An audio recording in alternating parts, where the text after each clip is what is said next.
नमस्कार, मैं डॉक्टर गैबेल खान, सहआचार्य, राजनीति विज्ञान विभाग, राजकीय महाविद्यालय अजमेर।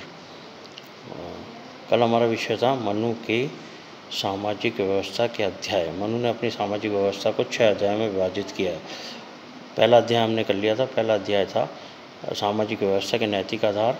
दूसरा अध्याय भी हमने कर लिया था। दूसरा अध्याय था वर्ण व्यवस्था। तीसरा अध्याय था विभिन्न वर्णों के कर्तव्य। आज हम चौथा अध्याय करेंगे। चौथा अध्याय है विभिन्न वर्णों के मध्य परस्पर संबंध।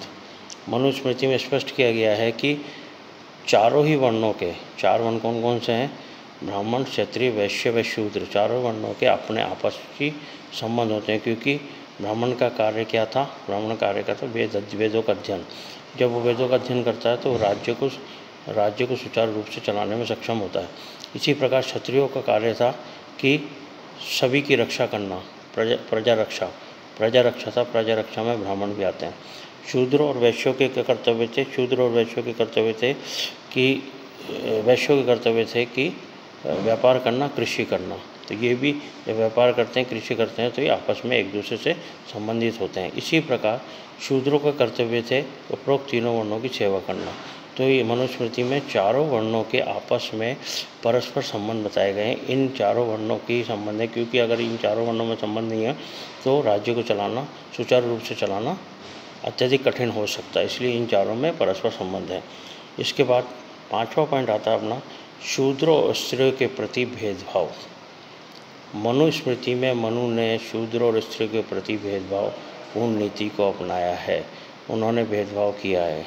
लेकिन इससे पहले हम स्त्रियों की बात करें तो स्त्रियों के लिए उन्होंने सामाजिक तौर पे तो भेदभाव पूर्ण किया है, लेकिन पारिवारिक तौर पे उनको सम्मान की दृष्टि प्रदान की है।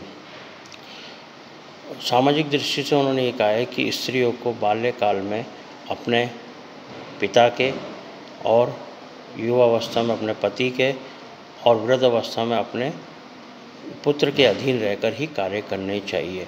किसी प्रकार की स्वतंत्रता स्त्री को प्रदान नहीं की जानी चाहिए। यदि स्त्री को स्वतंत्रता दी जाती है तो वो किसी भी व्यभिचार कर सकती है, इसलिए उसे किसी प्रकार की स्वतंत्रता प्रदान नहीं की जानी चाहिए। लेकिन उन्होंने ये स्पष्ट किया है कि पारिवारिक दृष्टि से देखें तो स्त्रियों को परिवार में सम्मान मिलना चाहिए। परिवार में धन, आभूषण, सम्मान सबसे उसे सम्मानित किया जाना चाहिए। मनु ने कहा था कि जिस कुल में मनु ने कहा था कि इन्वर्टेड कॉमास में जिस कुल में स्त्रियों की प्रतिष्ठा होती है उस कुल में देवताओं का निवास होता है, तथा जिस कुल में उसके सम्मान और हितों की उपेक्षा होती है उस कुल में समस्त कार्य निष्फल होते हैं। इन्वर्टेड कॉमास बंद। मतलब मनु ये कहता है कि पारिवारिक दृष्टि से स्त्रियों को हर प्रकार का सम्मान मिलना चाहिए, लेकिन सामाजिक दृष्टि से उन्हें स्वतंत्रता प्रदान नहीं करता। सामाजिक दृष्टि से वो कहता है कि स्त्रियों को बाल्यकाल में पिता के, युवावस्था में पति के और वृद्ध अवस्था में पुत्र के अधीन रहकर ही अपने सारे काम करने चाहिए।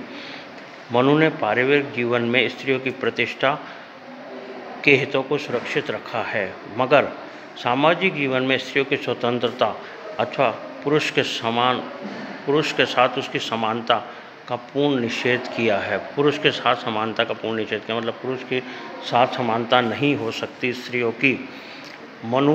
ये तो स्त्रियों की बात थी कि स्त्रियों के बारे में क्या कहा है कि सामाजिक दृष्टि से तो स्त्रियां स्वतंत्र नहीं हैं, लेकिन पारिवारिक दृष्टि से उनको हर प्रकार का सम्मान मिलना चाहिए, हर प्रकार से सम्मानित होनी चाहिए। यदि वो सम्मानित नहीं होंगी तो उस परिवार के कोई भी कार्य सफल नहीं हो सकते।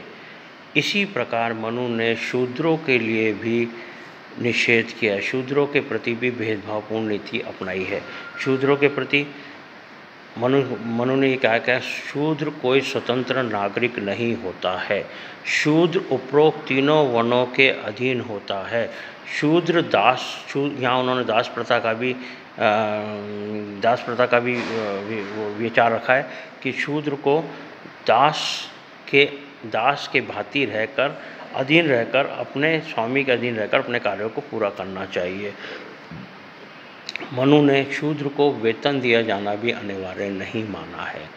मतलब शूद्र को वेतन भी नहीं मिलना चाहिए, केवल उसको अपने स्वामी की सेवा करते रहना चाहिए। उसको किसी प्रकार का कोई वेतन, किसी प्रकार का कोई भत्ता कुछ नहीं मिलना चाहिए, कुछ नहीं मिलना चाहिए, क्योंकि ये उसका क्या है, स्वाभाविक कार्य है। ये मनुस्मृति में दिया गया है कि ये शूद्र का स्वाभाविक कार्य है कि उपरोक्त तीनों वर्णों की सेवा करे। मनु ने अपनी मनुस्मृति में दासों के उपार्जन की निम्नलिखित 7 स्थितियों का उल्लेख किया है। 7 स्थितियाँ बताई हैं उसने कि दास किस प्रकार शूद्र को दास के समान रखा जाना चाहिए। पहली है युद्ध में स्वामी के पास से विजित होना। यदि युद्ध हुआ है और उसके स्वामी ने उसको जीता है तो वो दास बन के रहेगा उसके। दूसरा, जीविका प्राप्ति के लिए दास भाव ग्रहण कर लेना। कोई ऐसा व्यक्ति जो अपनी जीविका के लिए दास धर्म ग्रहण करता है तो वो दास कहलाएगा। तीसरा, मूल्य देकर खरीदा गया। मूल्य देकर क्रय मतलब उसका मूल्य चुकाया और उसको खरीद लिया गया, वो दास रहेगा। चौथा, दासी का पुत्र होना। यदि कोई दासी है और उसका पुत्र है तो वो भी दास रहेगा। पांचवा, दास का पुत्र होना। कोई दास है, उसका पुत्र है तो वो भी दास रहेगा। छठा, ऋण आदि को ना चुका पाने के दंड स्वरूप दास बन जाना। कोई ऋण है उसके ऊपर, उसको नहीं चुका पाया तो उस स्थिति में वो दास बन सकता है, दास का कार्य कर सकता है।